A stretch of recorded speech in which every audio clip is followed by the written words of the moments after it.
Hello everyone and welcome back to my channel. My name is Alison, the online piano and online violin tutor. So today is part 2 from last week's video, 3 ways to learn to play the violin fast. Before we go any further, I just want to talk to you all a few minutes about my 1 to 30 violin course that I know a lot of you don't know exists on my channel.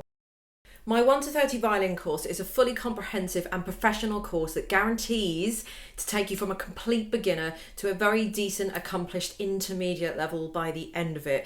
The course is very simple and it's very easy to understand without the commitment of an in-person tutor, which is fantastic really and what most of us want.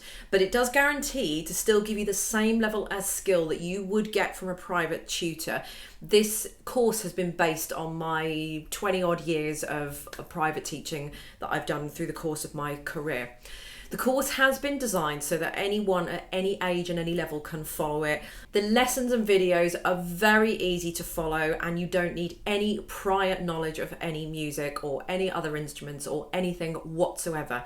The course covers everything from how to hold the violin, how to hold the bow, how to read music, technical exercises to improve your skill and dexterity, music theory, bowing techniques, more complex pieces, more techniques, everything that you could possibly need and much, much more. There really is no other course like this available on the internet and all the reviews on my shop speak for themselves. Basically what I'm trying to say is that my course will take you from this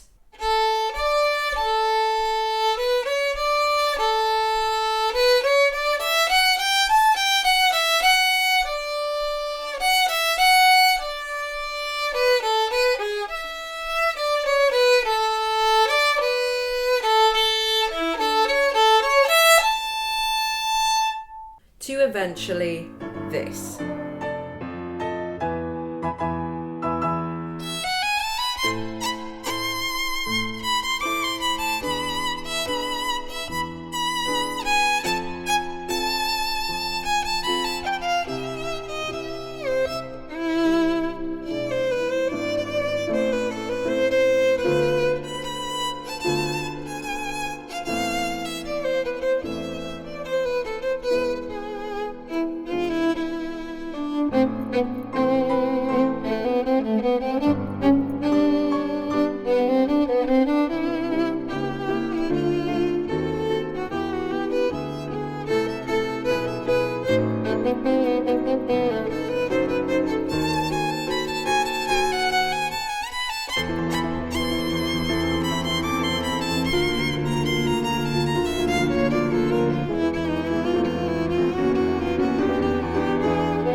The course is 100% downloadable. There are no physical books to ship out, no waiting times or anything like that. As soon as you buy, you can download and get started on the course immediately. It's available worldwide to anyone and is available from my shop, www.amsmusicshop.com, and is priced at $59.99 US dollars. So basically, once you paid, you can get started straight away. All you're going to need before you start and download the course is your violin and your enthusiasm. Okay, so this video is carrying on from last week's video, which is part 1. It's cumulative information, so go and watch part 1 of that video first before you watch this. So it just makes a little bit more sense, and as I said, it's done in order. So 6 ways to learn how to play the violin faster is going to be more beneficial if you watch the first 3 ways first. So carrying on then, number 4, spend 30 minutes a day doing scales and arpeggios. So when you get onto book 2 of my course, which is lesson 11, I do actually teach you and go through some scales and arpeggios. So they are in this book if you want to know about it. Don't worry about it just for lessons 1 to 10 in the songbook. If you're going through my course, that is. I can't speak for any other courses or if you're with a teacher or anything like that. But if you are having lessons with a teacher and you are not doing scales and arpeggio, ask them to do scales and arpeggios. Everybody should be doing them, no matter what instrument you're playing. They are basically the fundamentals of music. All pieces are made up of scales and arpeggios. So I always used to say to my students, the better you are at scales and arpeggios, the better you're going to be at playing the more scales and arpeggios you can play, you can pretty much play any piece that you like. So make sure that you do spend 30 minutes doing scales and arpeggios. It's so good to do for many reasons, such as helping you to learn key signatures, good fingering, increasing coordination, dexterity. They're good on the violin, especially because they're going to help you with your intonation. So if you imagine a piano, all the notes are set out in front of you. So if you want to play a C, you get your finger and you just play a C. On the violin, that's not really quite the case. If you want to play a C, you've got to find where that is, and then your C is there. So because it's non-fretted like a guitar, unlike a guitar, sorry, it's a little bit different. So the scales and arpeggios are probably even more important on the violin for different reasons than they are on other instruments. If you are playing something like a clarinet or a flute, your fingers are already going in specific positions, so you haven't got to worry about that. The same with a piano, you put in your finger on a note, boom, that's done. So when you're doing technical exercises such as scales and arpeggios on those kind of instruments, a woodwind instrument, or something like a piano, you are doing it more for dexterity, and to help you move up and down the piano board and help you to move up and down the actual instrument that you're playing.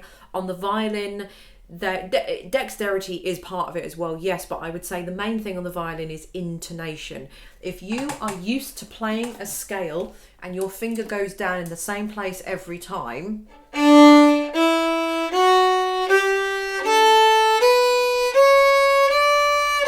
and so on and so on, then you are going to get used to putting your fingers down in those exact places every time. If your scales are not very good,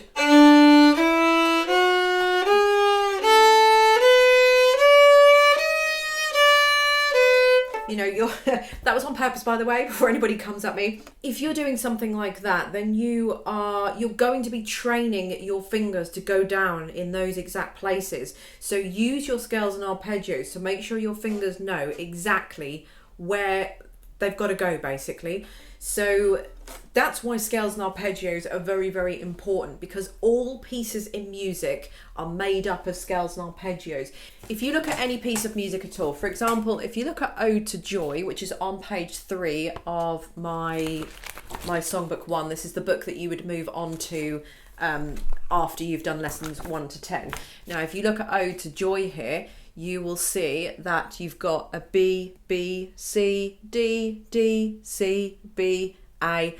Now that's a scale, isn't it? B, C, D, C, B, A. So it's a moving upward scale, it's an ascending scale, and it's a descending scale. Granted that there are 2 Bs, but if you isolate it, it is a scale. What is a scale? A scale is one note after each other, depending on the key that the piece of music is in. So it's a scale. When you move to another piece of music, again, if you move on to the next one and you have a look at the first little bit of Country Gardens, you've got D, D, C, B, B, A, G, F. That's a scale. So if you can do a scale, if you can do, this is in the key of D major, if you can do a D major scale, you can play this. The only difference between this and a D major scale is that there are multiples of the same note. So there's more than one D. A scale would normally be D, E, F, G, you know, one note of every kind. But the only difference is that there are multiples of to make up the tune and the structure of Country Gardens. And there's just a slightly different rhythm. So basically it's a messed around scale, if you see what I mean. So if I were playing Country Gardens, I would want to be playing the scale of D, for example, D major, so that I could learn exactly where my fingers go. So all I have to do is just look at the notes, and automatically, if I see a D, boom, my finger goes down. The next note's a C, boom, my finger just automatically goes down where it needs to go. And that's how you can start to learn very quickly. Alrighty, number 5, completely different topic here. When practicing, head straight to the tricky parts. So rather than practicing in your practice session, rather than just playing it through from start to finish, which is what most people do, go straight to the parts that are the problem. So For example, if you've got Country Gardens, only because it was sitting right next to me. I mean, if you're having problems with bar 7, 8, 9 or measure 9, and you know consistently that every time you get to damn measure 9 it's causing you a problem, then go straight to measure 9 and sit there and work on that for 10, 20, 30 minutes, whatever, however long it takes you to kind of solve that problem. But do not start at the beginning. Absolute waste of time. Why waste let's say you've got a 45, 60-minute practice session ahead of you. Why waste 10 of that doing something you can already do? It's silly. It's like, it's like if you go to clean your house and you don't really want to clean the dirty parts, so you're going to clean the cleanest parts before you get to the dirty parts, and then you run out of time and then you can't actually clean the bits that really need cleaning. So instead of going from the beginning, which we all love to do because we all enjoy playing something that we know we can play, and we always put off the stuff that we don't want to do till last. We always procrastinate. We all do it as human beings. But force yourself to head straight to the notorious part that you cannot do, that you always keep putting off, and that will cut out a lot of time. And do not move on until you have done it. So that's going to help you progress and learn a lot quicker if you are heading straight for those trickier parts. And then tip number 6 is record yourself and teacher yourself. So a lot of you are not going to be a fan of this, but recording yourself either with a recording device, I've got one in front of me now, or you can video yourself, just video yourself on your phone. Or whatever it is that you've got, an actual camera like I've got there, whatever device you want to do, whether you want to record audio or video is better because then you can actually see as well. But if you can't, if you can't muster the strength to actually video yourself, I get it, then just record some audio. You can just do it on video, set the video going, and then just put the phone down somewhere on the side so it's just videoing the ceiling or the table that it's sitting on, but it's still picking up the sound. So then you can listen back to it. What I would then do, I would play through whatever I've done, I would listen back to it, but I would have the music sitting in front of me.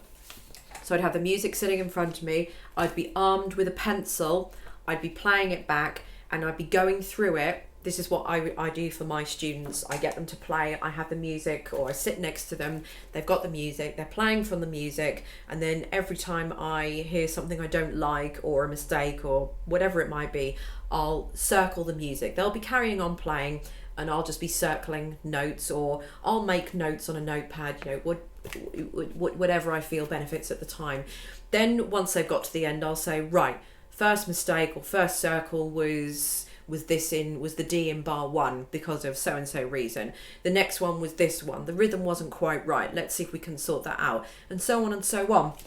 So because you are teaching yourself, you're self-learning, the only real way to do it is to teach yourself by recording yourself. Now, I know there are limitations with that as well. You don't have a professional helping you to progress faster, and that is obviously going to be ideal. But I'm talking to most of you guys knowing that you're going to be either learning from my violin course, or whatever else it is that you're learning on the internet, or just generally self-learning, and you've got to find a way to progress, and this is the best way to do it. Everybody's got an ear, everybody can hear. You have demonstrations on all of the pieces and songs in my course as well, so you know how they're supposed to go. So I've got a little QR code up here as well that you would use the camera on your phone to scan. That would open up the video of this recording so that you can play it through and you can compare it, so you can listen to how I've played it, how it should be played, and then you can hear your recording and try and figure out best you can what I'm doing that you're not, and so on. If you have this and you don't have it printed out, which you don't have to, and you've just got it on your computer, I've got a little blue hyperlink here as well. Obviously you can't, this is no good printed out, which is why I've got the QR code. But if you're on a computer, the QR code is irrelevant to you then, but just click on this link and then it will open up another window. So there really is no excuses. So you can hear exactly how this exact piece goes. You don't have to go on the internet and find someone else playing it and trying to compare two different versions. So listen to how I'm playing it, listen back to how you're playing it and see if you can spot the differences. That's actually very, very, very good for your musical ear to do that, to spot the different nuances. It's like, you know, when you were a kid and you used to get two pictures in a book and you used to sort of see what's different, and the ones that were really hard were like those very subtle differences, like there was a different colour coloured in or a line missed out. And everybody likes playing spot the difference. You know, they're just very simple puzzles that everybody can do, but they're really good for the brain to get it going. And it's even more excellent for your musical ear to listen to how I'm playing it and how the piece should be played, and then go back to listening to how you've played it and see if you can sort of spot the differences and see what you're not doing and I am, and vice versa. So there we go. 6 ways to learn how to play the violin fast. I hope you have enjoyed this video. Check out all the links underneath to my 1 to 30 violin course, and I'll see you in my next video. Bye.